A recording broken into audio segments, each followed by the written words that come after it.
All right. So time to get started. Thanks for joining in for this DORA exclusive webinar, Hows and What's of DORA Session 3, powered by Typo. I am Kovid, founding member at Typo and your host for today's webinar. With me today, I have two extremely passionate software engineers.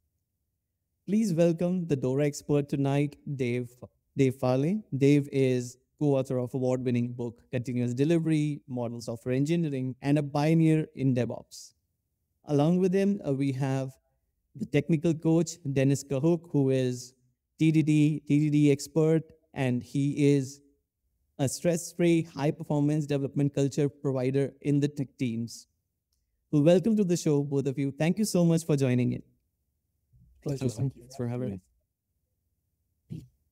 Great, guys. So I think we will take it one by one. So let's start with Dave first. So Dave, this is a ritual that we follow on this webinar. You have to tell us about yourself that your LinkedIn profile doesn't tell. So you have to give us a quick, sweet intro about yourself.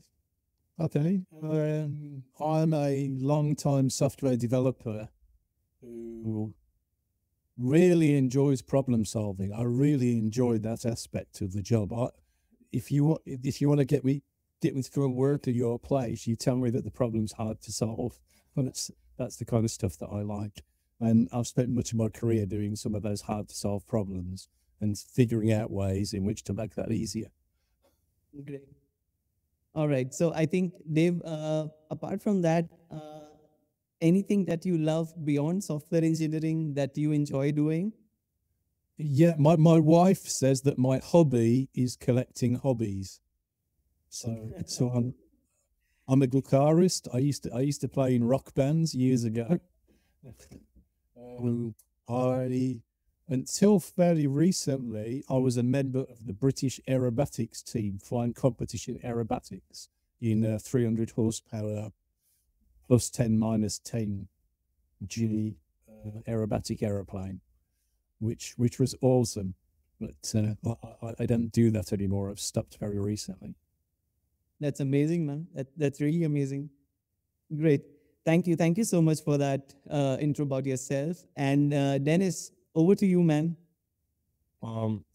Like Dave, I really like problem solving, but I like involving I spent the beginning of my career in focusing too much on the compiler, and I like focusing on the human problems as well.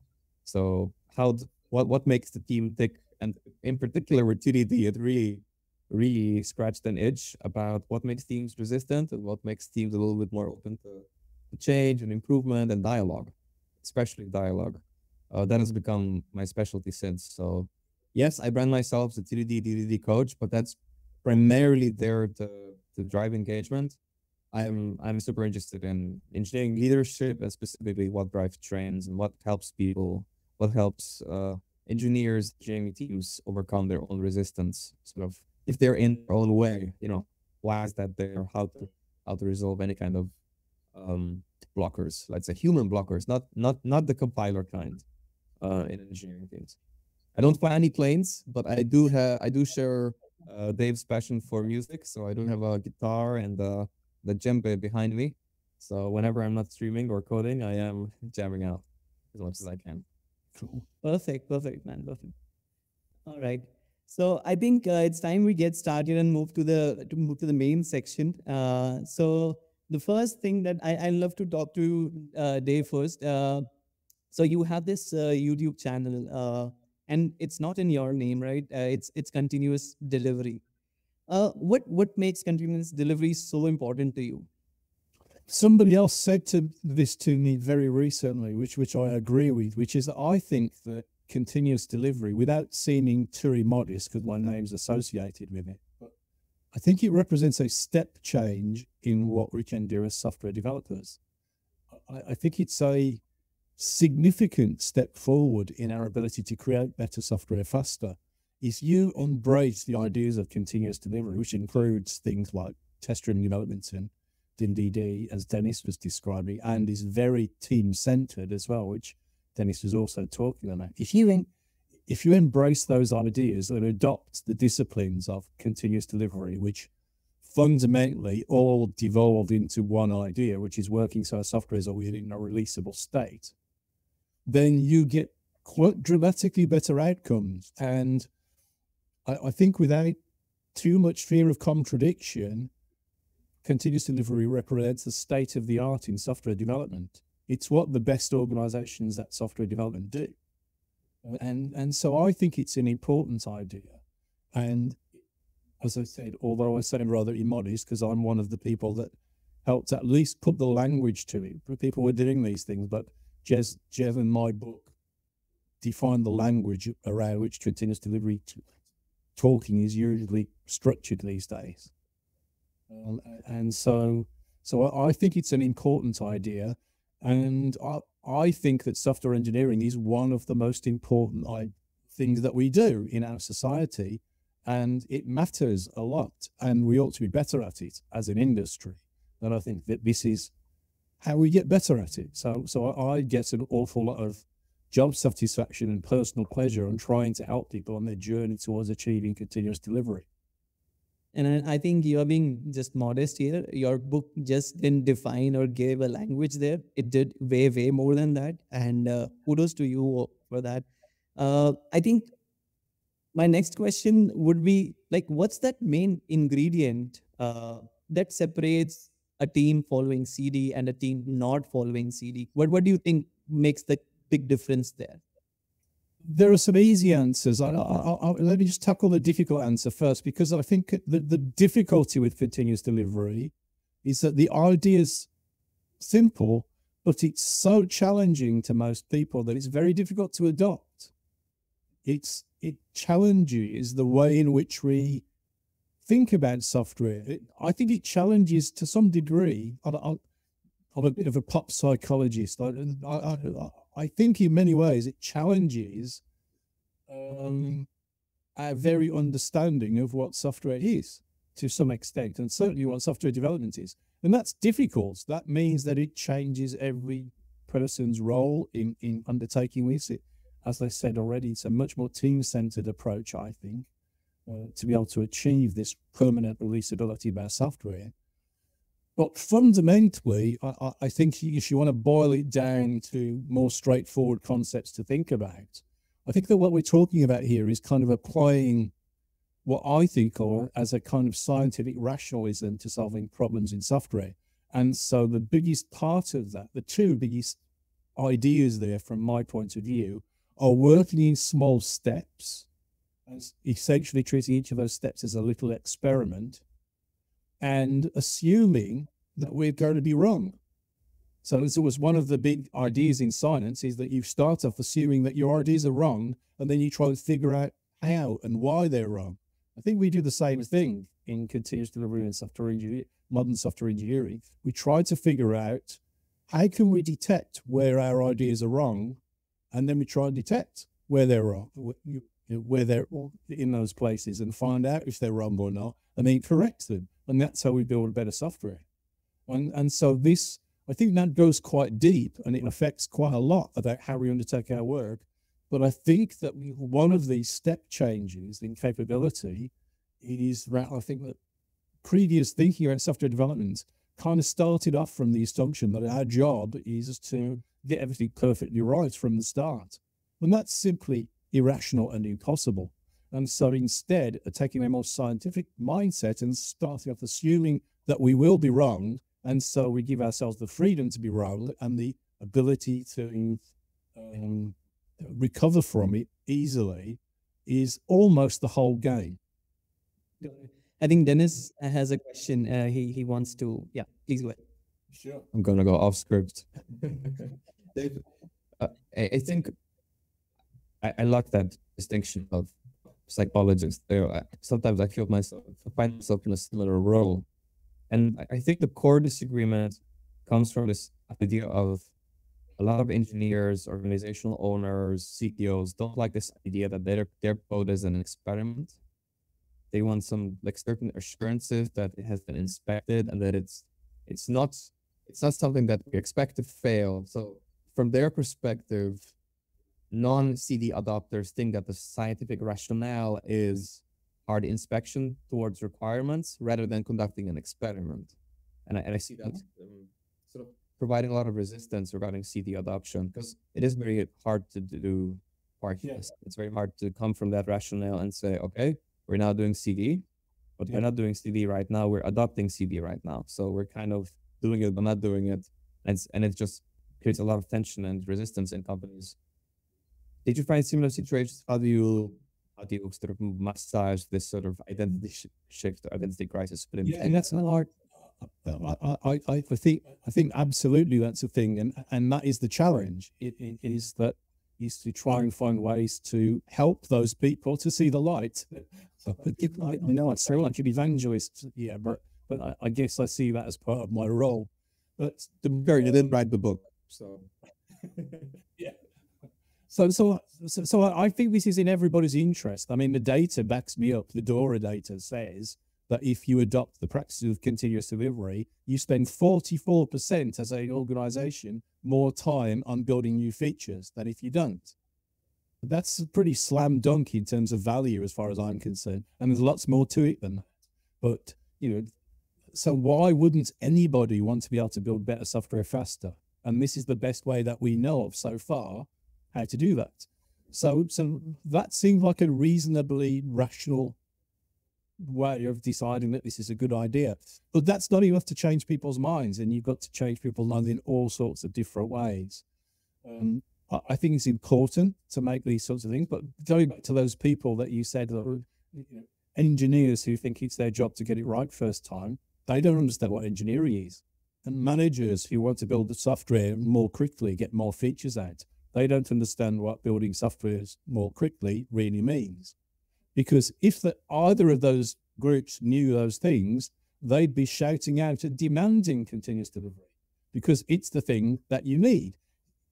We don't know the right answers first time. Look at any technology, let alone any product, and its history. Look at the aeroplane. In the first aeroplane that could carry a person under power in a controllable way was the Wright Flyer in 1903. And for the first 20 or 30 years, all aeroplanes were death traps. They were such dangerous devices. But engineering as a discipline adopted an incremental approach to learning and discovery to improve the aeroplane. And by 2017, 2/3 of the planet, the equivalent to 2/3 of the population of the planet, flew in commercial airliners and nobody was killed. That's what engineering does. It's an incremental process. We never, ever, ever get it right first time. The first iPhone, didn't have an app store, didn't have a camera, didn't have Siri, didn't have none of these things. It didn't multitasking. It didn't have multitasking, all of these things. And now we have these amazing devices in our pockets that can do all sorts of amazing things that the original designers of the iPhone didn't actually predict. I'm sure that they had vague wishes in their minds, but they didn't predict them ahead of time. That's not how engineering works. So the way that engineering works is by exploration and discovery. And we need to be good at it. We need to organize to be good at exploration and discovery. And the way that, so if we want to build things more efficiently, then we need to adopt the disciplines that allow us to make these mistakes and accept that we will, and learn, detect them as quickly as we can and learn from them as quickly as we can. And that's why, to my mind, the results of the DORA thing say there's no trade-off between speed and quality, because you work in these small steps, you get faster feedback on whether your ideas are good or bad. So those small steps are important. And then when you find out that they're a bad idea, you correct them. And that's how you get to good. Totally. I think one very good point here, we are sure like now CD and other practices like TDD impact engineering in a very positive way, improving the overall productivity and actually delivering value. And the slam dunk, like 44% more value delivered, right? But when it really comes to proving that number to these teams, do you use any framework? Do you use like 4 hour space to tell whether implementing CD was effective in a way? How do you measure that impact? No, mostly I recommend that people use the DORA metrics. Let me just talk momentarily about that, because I think that's important. I think the work of Nicole and the rest of the team in starting off the DORA was close to genius in identifying, as far as I can think of, the only generic measures for software. If you think about what the DORA metrics of stability and throughput measure, it's the quality of the software that we produce and the rate at which we can produce software of that quality. That's stability is the quality, throughput is the efficiency with which we can produce software of that quality. Those are fundamental. They say nothing at all about the nature of the problem we're solving, the technology we're using, or anything else. If you're configuring SAP to do a better job of whatever it is that you're trying to do, that's still a good measure of success, stability and throughput. If I'm writing some low-level code for an operating system, that's still a good measure of success. It doesn't matter. So we have these generic measures. Now, they aren't enough to measure everything that's important in software. What they do is that they tell us whether we're building software right. They don't tell us whether we're building the right software, for example. So we need different kinds of experiments to understand other aspects of software. But I don't think there's nothing else that I can think of that's in the same category as stability and throughput in terms of the genericity of those measurements. And so if you want a place to start of what to measure, start with stability and throughput, and then figure out how to measure the other things out, because they're going to be dependent on your context. I'm a big fan of site reliability engineering as a model for this. It talks in terms of SLOs and SLIs, service level indicators and service level objectives. So the service level indicator is what measure will determine the success of this service. So you identify, for every single feature, you identify what you should measure to know whether it's good or not. And then you set an objective of what score on that scale you want to achieve for this thing. That's a good way of measuring things, but the huge difference is it's completely contextual, not even application by application, but feature by feature. So one feature might improve the latency, another feature might improve the rate at which we recruit new customers. And we've got to figure out, that's how we get experimental with those kinds of things, by being more specific about and targeted with what we measure. I'm skeptical of most of the generic measures, not because I don't want them, it's just that I don't think that most of the others are generic and do what we want them to. I'm not quite sure what I make of the SPACE framework, which is Nicole's new work on measuring developer productivity. She's very smart and very good at the research-driven stuff. I spoke to her about some of the stuff on my podcast, and she had interesting things to say about it. I am still nervous of measuring individual developer productivity because, as Denis said in his introduction, one of the really important things is how well a team works. I think modern software development, unless it's building something trivial usually, is a team game. It's a matter of people coming together and organizing themselves in a way to be able to achieve some goal.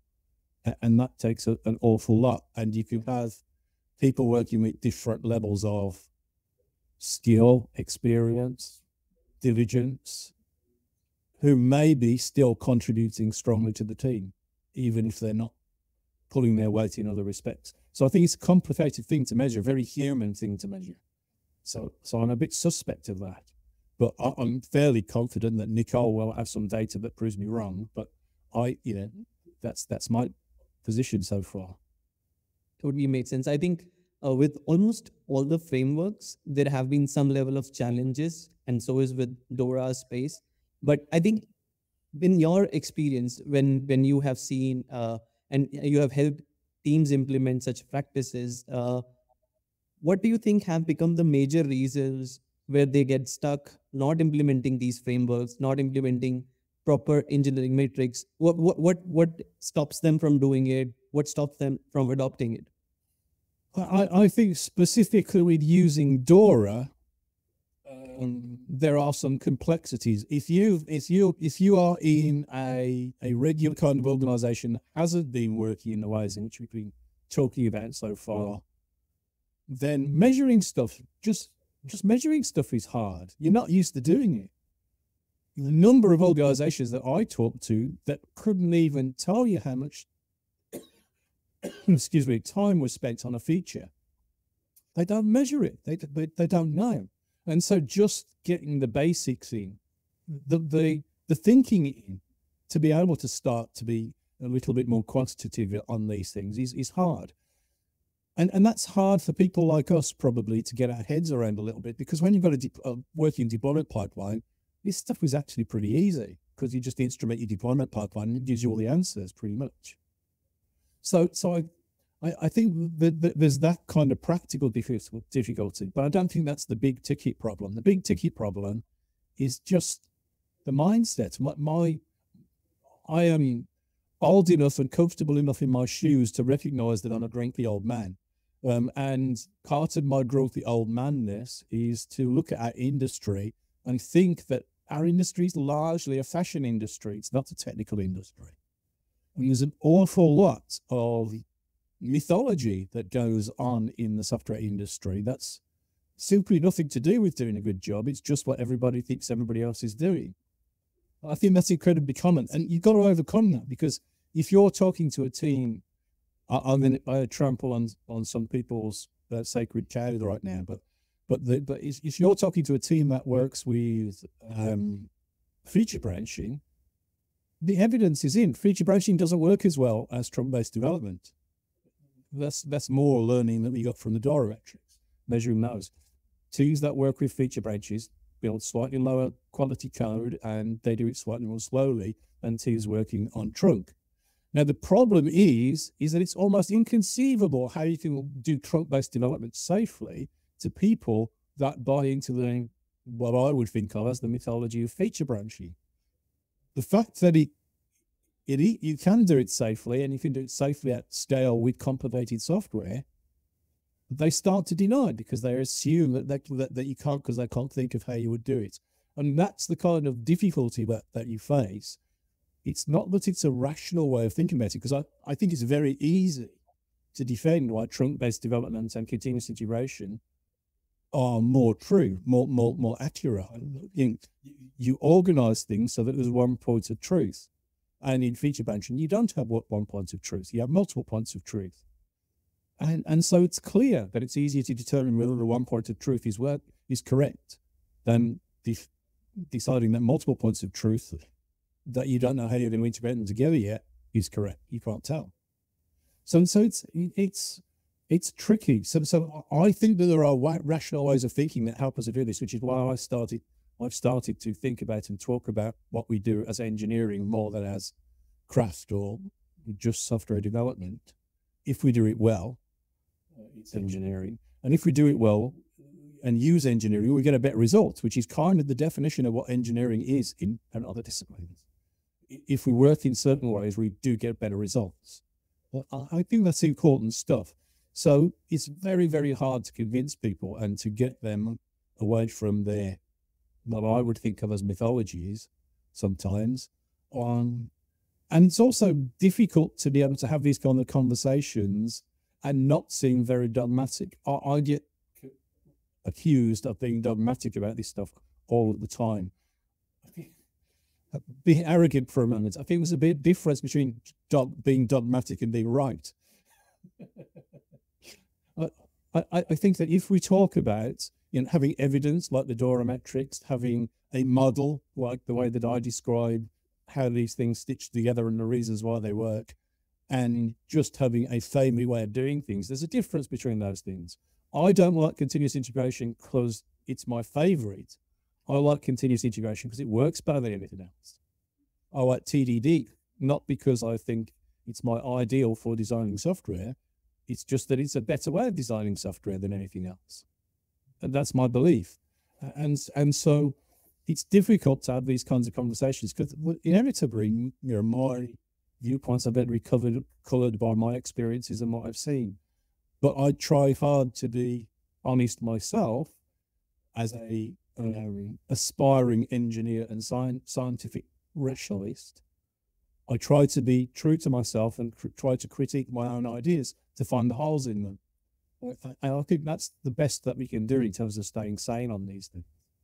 Sure. I think on that note, I think Dennis would also resonate with that fact, because last time when Dennis and I were talking, he mentioned about how he's helping teams implement TTD and like taking away those roadblocks time to time. So I'm sure Dennis has certain questions around that, and he would like to jump in. Dennis, do you have any questions? I have a few. Actually, I need your help a little bit to stay on topic. So Dave mentioned something really important that sort of touched me more than the rest, which is this sort of concern for measuring individual performance. And I've been following Nicole's work as well, especially with the space metrics and what the team topology community is doing now with flow engineering. There is a, let's say, strong interest in the community and engineering intelligence community to measure burnout, to measure, to clarify, do we have a high-performing team that's burned out, or do we have a healthy team that's low-performing? And to really, and to really sort of start course correcting in the right areas, it's very difficult to measure burnout, not being individual, because of the need for it to be a subjective experience. And I'm sure Dave's concern where the activity metrics are being put in the same bucket as the psychological safety and burnout research. So I'm wondering, when you're dealing with teams, because I see this with product engineering, I see this with TDD, I see this with engineering leaders who are just resistant to this idea of, are we burned out? Are we just tired and we're following the right process, or is the process correct, but it's being implemented incorrectly? How do you navigate this rift? I mean, for specifically, do you find any quick lagging indicators from the DORA metrics to help you a little bit, like to cajole the conversation a little bit more? Or do you go to other metrics like speech metrics, etc., to sort of surveying to help you start some kind of continuous delivery initiative? So a lot of teams who are not doing CD, they do complain about burnout when they're sort of being asked to start just measuring everything, just out of I would say fatigue. Yeah, and it gets to the Matt Manuel's thing from the topologies guys, description of cognitive load. I know it's not their idea originally, but applying it to software teams, I think burnout is primarily a matter of a mix of cognitive load and excessive cognitive load and the freedom to direct your own destiny within a team. You need kind of the Daniel Pink thing, autonomy, mastery, and purpose. You need freedom to do a good job. You need enough scope to be, and those are the kinds of things that I think are important in terms of measuring high performance teams. I think that it's a false correlation. I know that recent versions of the DORA reports have thrown up some what seemed to me to be counterintuitive findings. So people saying things like working with continuous integration is correlated with increased levels of burnout. That makes no sense to me. I put this to Nicole when I spoke to her as well, and she was a little skeptical of that too, in terms of the methodology for collecting the data. It's no aspersion on the people. We all get these things wrong from time to time. But I'm distrustful of that result. But if that is the result, I've got to change my views on things. But my experience, and that's in the absence of hard data, except that previous versions of DORA gave us hard data and now the finding seems to have changed. But my experience has been that teams that are good at continuous delivery don't burn out because it's sustainable, it's long-term sustainable. The LMAX team that I led in the beginning of that team have been going, how long is it now? For about 15 years.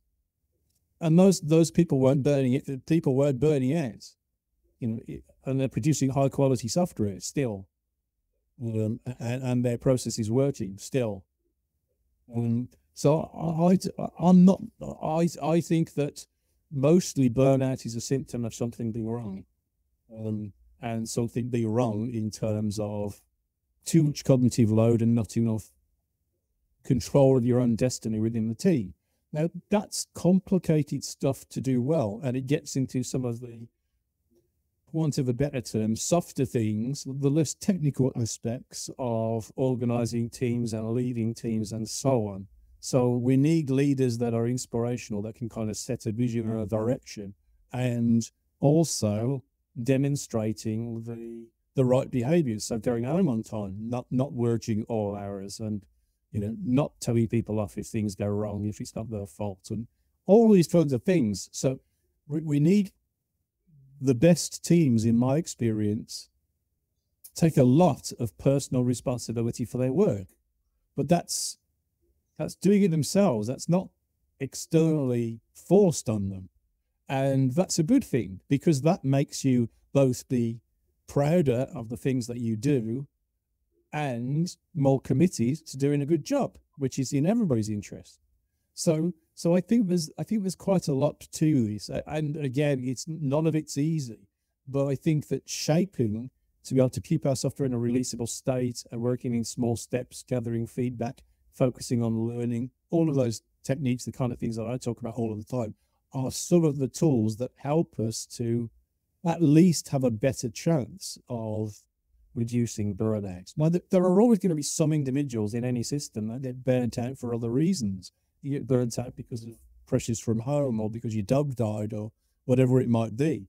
But we need to treat this stuff seriously, because we need to take care of people, even if that's only for pragmatic commercial reasons. But we don't want to burn people, because that's not going to be good for us long term as an industry.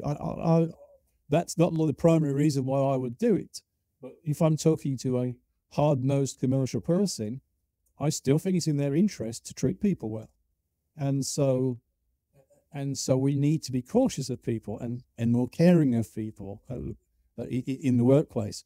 It's one of the things that I think that ensemble programming, whether it's pairing or modding, are significantly better for. And probably that's counterintuitive to many people, because there's a degree to which pair programming in particular applies a bit of extra pressure. You're a bit more on your game, you get a bit more tired at the end of each day's work, but you also build better friendships amongst your team members, and you learn from one another more effectively, and you can depend on one another. If you're having a bad day, your pair might pick up the pace and be sustaining productivity or whatever else. There are all these kinds of subtle, complex interactions that go on to producing a healthy workspace where people can keep at it for a long time, years at a time. And I think that's really important. I went to a company called ThoughtWorks in the early 2000s. And during that period, ThoughtWorks in London in particular, where I worked, were, I think, some of the thought leaders in Agile thinking. We were pushing the boundaries of Agile projects at that time and doing all sorts of interesting things. So we experimented a lot. We tried out lots of different, bleeding edge often ideas in development. One of those, I worked on one of the early teams in London that was doing full-blown lean and applying that to software development. And one of the things that we found was that tended to burn us out a little bit over months, because it just started to feel a bit like a treadmill. There was no kind of cadence to it, because you just pick up a feature off the Kanban board, you'd work on that feature, you'd deliver the feature, you'd showcase the feature, you'd pick the next feature, and so on and so on and so on, and that was it. And you did that for months on end. And we were building good software. We were mostly having a good time, but over a time, it made us tired. So we started to think about how to make more social variance in the way in which we could do things, and we ended up doing the same thing, but also having iterations, or most people call them sprints these days, of 2 weeks, so that we could have a party at the end and celebrate the things that we did release, even though we weren't committing to what we'd release in the next 2 weeks. And, we'd have some cake and stuff like that at the end. And all of those sorts of human things that just made it feel a little bit more different. We could celebrate our successes, right, about our losses. Software development is a human endeavor. Let's not forget that. And not try and turn us into cogs in a machine. Let's treat us like human beings. Sorry, I'm not sure if I answered your question. This is great. This is great. I need to apologize. We're doing this, and I think our audience as well. I'm sure. All right. So, Dennis, do you have any other question? Well, I would like to follow up with the story, with the ThoughtWorks story that Dave just mentioned. You mentioned you had evidence of high performance in that team. We tend to forget that lean is primarily a product concern, not an engineering concern. So it sort of has to go to the ringer and to make sure, does it apply to software engineering as well? And I have similar findings with things like lean, things like Kanban, particularly Scrum, or the sort of bad ways of doing Scrum, is that it can show evidence of high performance, but not sustainably due to its lack of social component. And the retrospectives are a lame excuse at social component. It's just forcing people to judge each other, and it produces negative results rather than positive ones. So I'm wondering, you just mentioned this 2-week iteration cycle for increments, but also you're leaning towards small batches. Are you still adamant on 2-week barrier for social engagement? So what there does seem to be a difference. Yeah. So what we did is that we retained the lean kind of Kanban style planning. We just kept that as it was, but we kind of overlaid a 2-week schedule where we would have a kickoff meeting at the start of an iteration, and we would have a little retrospective at the end of an iteration, and we would talk about the work that we did over that period. So we had this kind of different cycle. And that was purely human stuff. It wasn't even visible really outside of the team. It was just the way that we organized our work so that we could just look ahead for what's coming downstream as far as our Kanban board said today, and look back at what we delivered over the previous iteration. It was just that kind of thing, and that was enough to give us this more human cycle, because we have to be looking forward to. So I'm releasing this feature. We're nearly at the end. We'll talk about that tomorrow, or whatever else it is, And it was just nice to kind of reconnect with the rest of the team in that way. And we used it essentially. I suppose you could pragmatically look at it as just as a meeting schedule for the team level stuff. I suppose you could look at it like that. But it felt like a bit more than that to us. But by default, if I'm in a position to control these things, that's how I've organized teams ever since. And that's how we worked at Almax, where we do our financial exchange. But that's the organization that's been going for 15 odd years, or doing this real high performance version of continuous delivery. But to make your brain, Dave, sorry to interject. When you said you separated out the work cycles from the social cycles, that does involve daily deployments, right? Daily pairing, daily deployments. So the releases were separate from the meeting routine. Yes. So we were doing the Kanban continuous delivery kind of thing of when a feature was finished, it was ready to go. So we were working that way. There were some limitations on that sometimes, but pretty much that's a very close approximation of being an accurate statement, at least. So we were working that way. Yeah. So we'd essentially release on demand. We'd release when every point when we were ready, and that was more often usually than once every 2 weeks. So the releases weren't forced to be aligned with those 2-week schedules. So it wasn't a technical thing at all. It was primarily a team social thing but it worked. It worked very well. I really like the brief mention about space and Nicole of work. Kovid and I are very active in the Google community that's it's sort of organizing DORA related events. And Google does have a very heavy interest in measuring well-being, measuring burnout, or just, trying to figure out whether engineers and managers are actually really contributing or whether they just slow things down. And it's very hard to just judge from DORA metrics alone, or at least to get a clear picture. Is there anything else you use for situational awareness? Like, what would you recommend for either evidence of micromanagement, or maybe the team wants to do TDD, but there's sort of an anti-pairing stigma? If you had to, how would you approach the sort of more survey-oriented, space-oriented?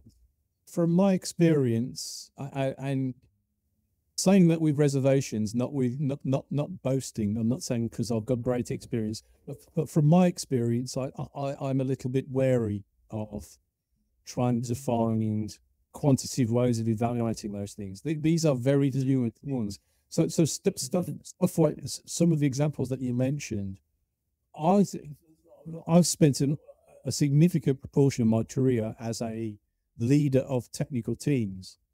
And I've always thought that it was a failure on my part as a leader of a technical team if I don't notice that somebody's struggling, or that somebody's not pulling their weight, or I haven't got the kind of relationship where the team, if I don't know something, the team doesn't come and tell me, and then I can help.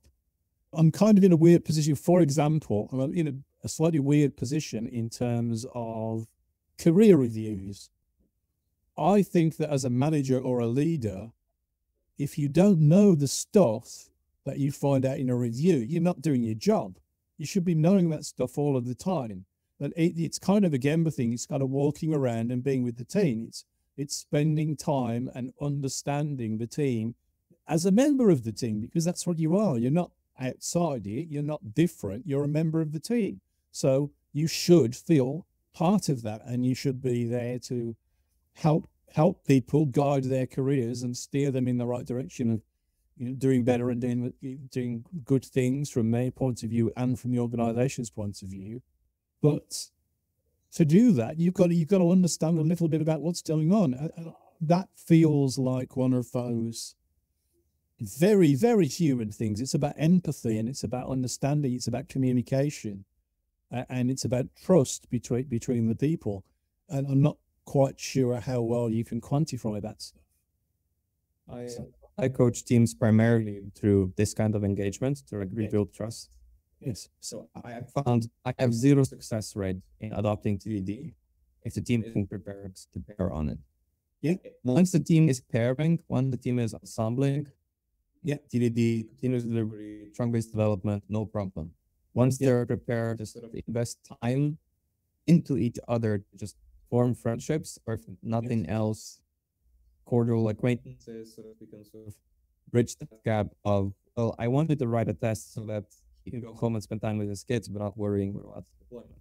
So that is the ulterior motive, not that there is some fairy tale fashion metric to tick a box on. Yeah. Since you mentioned quantitative metrics, to sort of backtrack a little bit on that and tie together with TDD, did you find any lagging indicators of a team that did adopt TDD after you came in? That what are the key metrics that are getting better, different after TDD, or maybe leading indicators, or perhaps leading indicators that say, hey, this more than anything else needs attention? So I think mostly stability. So it's a lagging indicator, but I think that's the measure that tells us whether you're doing a good enough job on quality. And if you're not doing TDD, mostly the data says you're not doing a good enough job on quality. There's a lot of other measures that kind of reinforce that picture, but fundamentally, in terms of monitoring our performance sort of day to day, I think stability is the best tool for that. And I'm interested as a technologist from a technical point of view in some of the work that Adam Tordiel and Code Scene are doing in terms of red code and things like that. So things that use in code, the stuff that changes a lot, and monitoring the stuff that changes a lot versus the stuff that, where defects happen and all that kind of stuff. And so, the crossover between sort of psychomatic complexity and other measures of complexity in code and the need to change it a lot and all that kind of stuff. I think that's all interesting and kind of, well, I see that as reinforcing this view of how important quality is. And fundamentally, we need to find ways of doing less work, manage our cognitive load to achieve higher quality. And that's what TDD does. So TDD isn't the end in itself. It's a tool that pushes us in the direction of the end that matters, which is building our quality software and maintaining our ability to change it. And that's what TDD does. So I think that TDD influences software in some deep ways that people that don't practice TDD miss all of the time. And it's linked to lots of other practices, like you said. Pairing is a great way of helping to introduce TDD. Particularly if there are people that already know how to do TDD in the team. That's the way that you spread it, certainly. But I can't think of many things that as I say, I'm wary of measures. I tend to either use tactical measures that just seem right in the context of what we're doing now, sort of treating each thing as an experiment and trying to figure out how to experiment on this thing and what do I need to measure to do that. Or I'll use stability and throughput primarily. I'll just take a pause here for all of us because we have a Q&A lined up for the audience. And we will take like 30 seconds of a break here. And audience, you can get started posting your questions. We are ready to take them.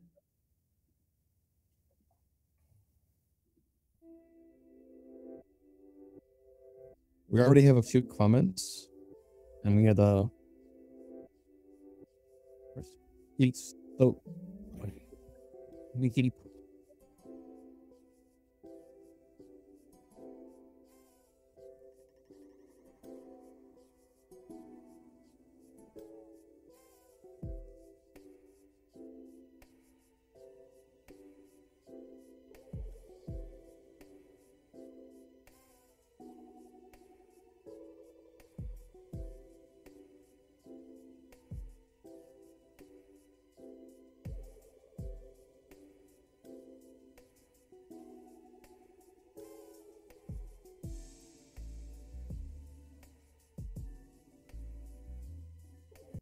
Okay, I think we can start with the questions. Before we go into Paul's question, Paul has a great question. I just want to preface that by saying that, well, not this one, the DORA related one. But I like, or Yes. I think you are going to this. Where do you get your error t-shirts? So mostly I buy my t-shirts off a company based in Ireland called QWERTY, QWERTEE.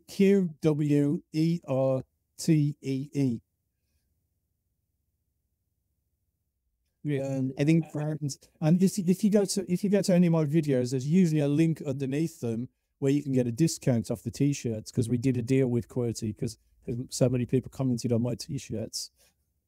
Great t-shirt. Well done. Yeah, Dennis, I just wanted to preface Paul's other question regarding how to measure that, Kovid and I are very active in the DORA communities and the Google group. And by far the most asked questions are, how do I precisely measure X? How do I correctly measure this? My team does not follow continuous delivery. We have feature branches. How do I correctly measure this metric, that metric? And before we go into too much detail, I just want to emphasize that if you're not measuring, if you're not doing continuous delivery, then the metrics will tell you that you should probably be doing continuous delivery. And so the ulterior motive is how can we get to continuous delivery sooner, not how can we correctly measure DORA metrics and continue doing feature branching. Yeah. That is generally the most trending conversation topic of these groups. I just want to say a lot of time to sort of nail like it's about the business. It's about continuous delivery, running experiments quickly, safely, sustainably, rather than correctly measuring any kind of dysfunctional workflow. Or even if you can judge that your workflow is bad because the metrics don't track them properly, which is usually where people trend towards. Yeah, I would add to that as well is that even if you get the measures and you use the measures, you're still not going to convince people. It's the measures enough alone aren't enough. You need to approach this from a variety of different directions to start convincing people to change their minds over things. And that's without being disrespectful from those people that differ in terms of their viewpoints, because it's hard to change your mind about something. If you made a career working in a certain way, it's hard to change the things that you've learned. So this is challenging, and that's the downside of continuous delivery. It works better than anything else. It's the most fun way of organizing our work. It does tend to alleviate, in my experience, burnout in teams, all of these good things. You build better software more quickly working this way. But it's hard to adopt when you've not done it before. Everybody that I know that's tried likes it better, but it's hard to make the change. It's worthwhile change that manages a lot of stress and burnout. That doesn't mean there aren't difficult conversations along the way. Sure. All right. Moving on to the next one. How do you find the right balance between speed and quality while delivering software?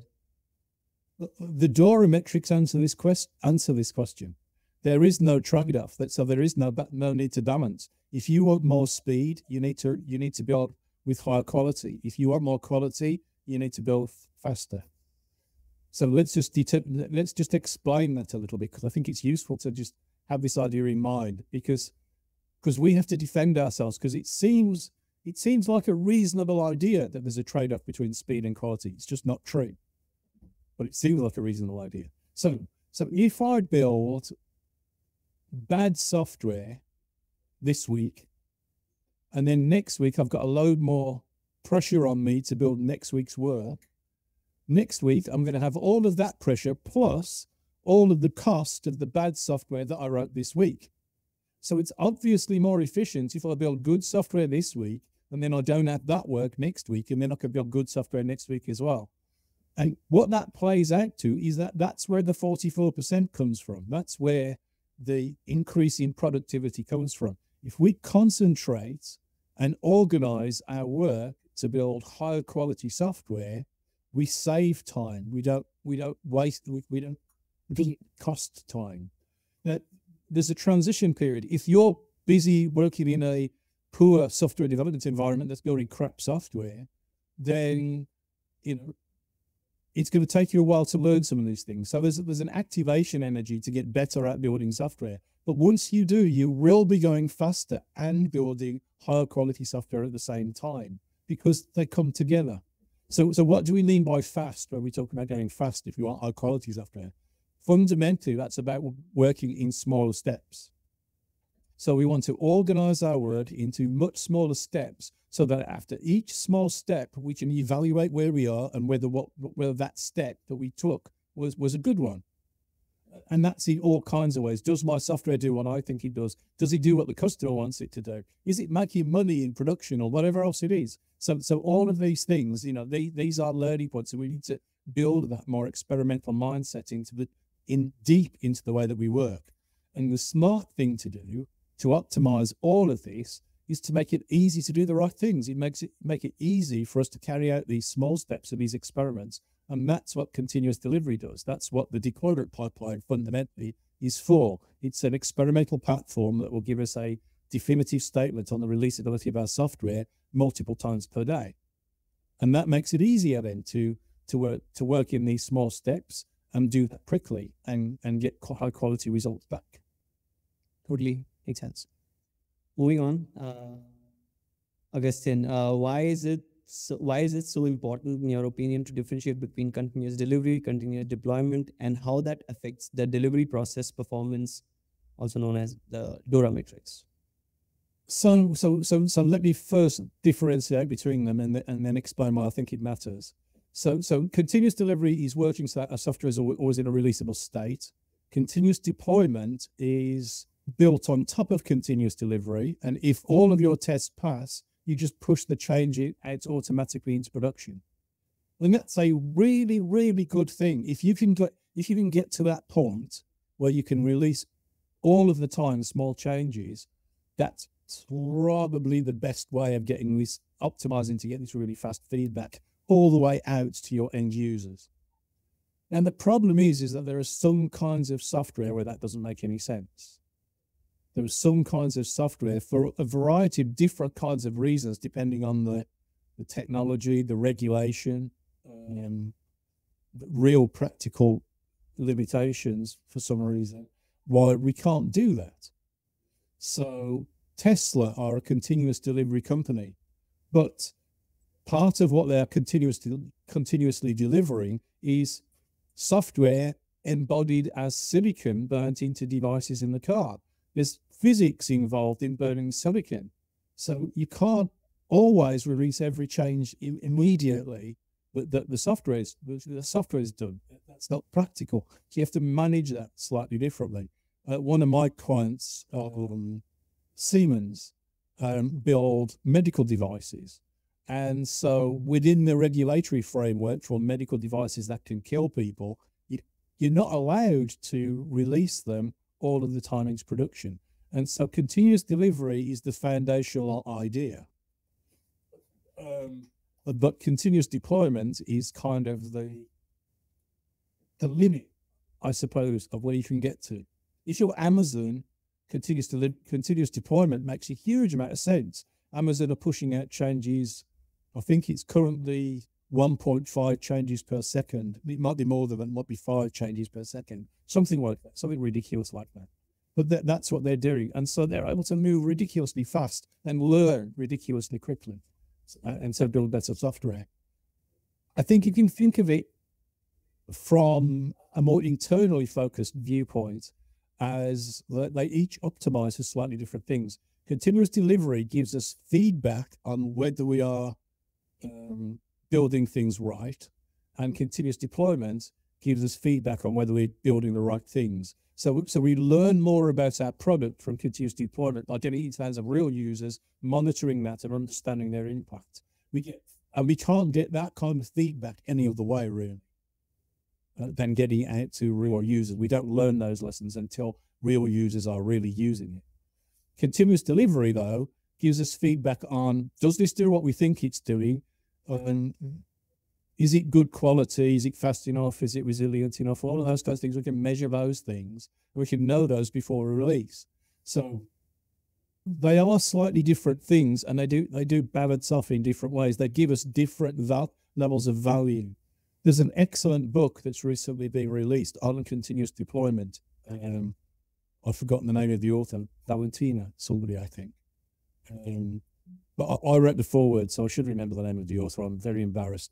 But it's a really good book, and it goes into lots of detail about continuous deployment as distinct from continuous delivery. I think, but I suppose I would say this, wouldn't I? I think that continuous delivery is the more foundational practice here. And I think that depending on your viewpoint, I think this is one of the very, very few ideas where Jess Humboldt and I would come at this from slightly different perspectives. I've tended to spend the latter part of my career working in environments where continuous deployment wasn't practical. I was never going to get my clients to do it in the environments in which they were building things. And sometimes they couldn't, even if they wanted to. I think Jez has worked in environments where continuous deployment was a little easier, and so that seems more natural. And so I think that kind of is why some of the DORA measures, for example, measure the efficiency based on assumptions, really, of continuous deployment.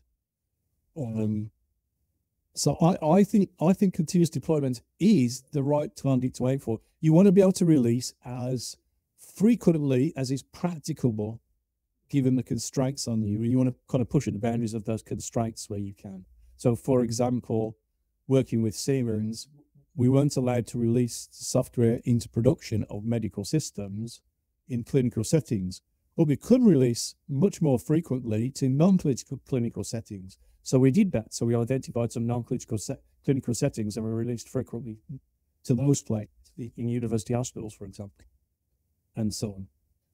So I think we are almost time. And we do have more questions, but just because the stream is for an hour, it's going to end. So we'll take those questions offline. I'll email the answers to you. Audience, please don't be disappointed here. It's just in the interest of time that we'll have to stop here. Thank you so much, Dave, Dennis, for this amazing session. It was nice talking to you and learning so much about CD, TDD, engineering metrics from you. Thank you so much once again. It's a pleasure. Thank you. Bye-bye. Thanks, everyone. Thanks.